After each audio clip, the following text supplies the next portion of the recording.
Bharatiya Janata party के municipal councillor भूमिका राणा के पिता की ओर से पुलिस की मौजूदगी में ही अभद्र भाषा का इस्तेमाल करने वाले एक शख्स की डंडे से पिटाई की गई, जिसका वीडियो भी सामने आया है। दरअसल ये पूरा मामला नागरवाड़ा नवी धरती इलाके का है, जहां पर आटे की चक्की भारतीय जनता पार्टी के काउंसिलर भूमिका राणा के पिता चलाते हैं।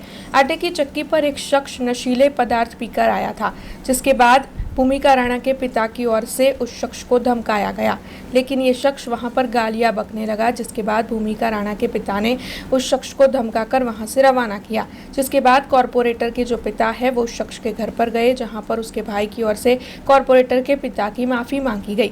लेकिन इसी बात को ध्यान में रखते हुए वो शख्स फिर एक बार चक्की पर पहुंचा और कॉरपोरेटर के पिता को धमकाने लगा और गालियां बकने लगा, जिसके मद्देनजर वहां पर मौजूद पुलिस की उपस्थिति में ही कॉरपोरेटर के पिता की ओर से उस शख्स की पिटाई की गई, जिसका वीडियो सामने आया है। तब इस पूरे मामले के मद्देनजर कारेलीबाग पुलिस की ओर से शिकायत दर्ज की गई है और आगे कार्रवाई की जा रही है।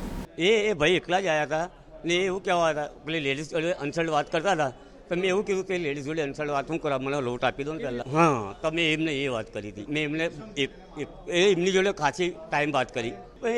એ ગુસ્સો થઈ ગયા મારી પર। આ પડ્યો છે સાહેબ, બેસબોલ અંદર જ પડ્યો છે આ સામે, નરેશભાઈ રાણા, એ કાઉન્સિલરના બાપો જ। તો સાહેબ આજે સવારે મેં નીકળ્યો ને તો મને તો એ ગાડી ગોલવાડમાં રોકી અને બેસબોલના ફટકા માર્યા, મને મારો હાથ તોડી નાખ્યો। આ પબ્લિક આજુબાજુમાં હતી, નહીં ઘટી અમારી જોડે કોઈ ઘટના એવી નહીં। હા હા, પણ એને જ કરી હશે, પણ એ અમને જાણ નહીં સાહેબ। મારા હાથ તોડી નાખ્યો છે, ના દવાખાને જઈએ। આ ઘટના ગઈકાલની છે।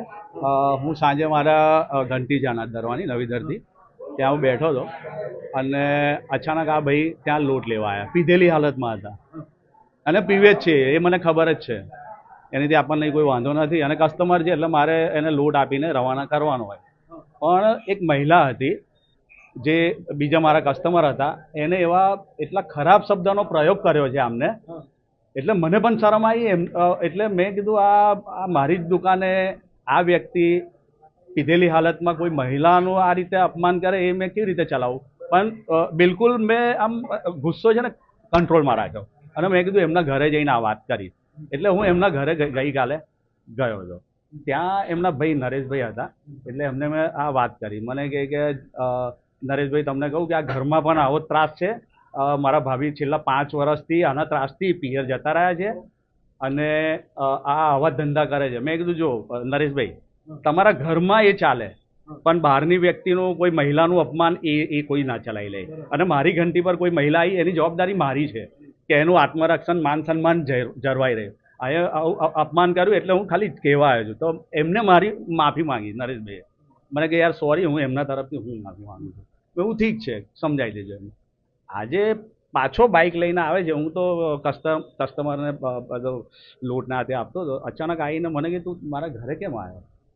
મેં કીધું, પછી કે તારા તાટિયા તોડ નાખીશ ને આમ ને તેમ ધમકી આપવા લાગ્યો।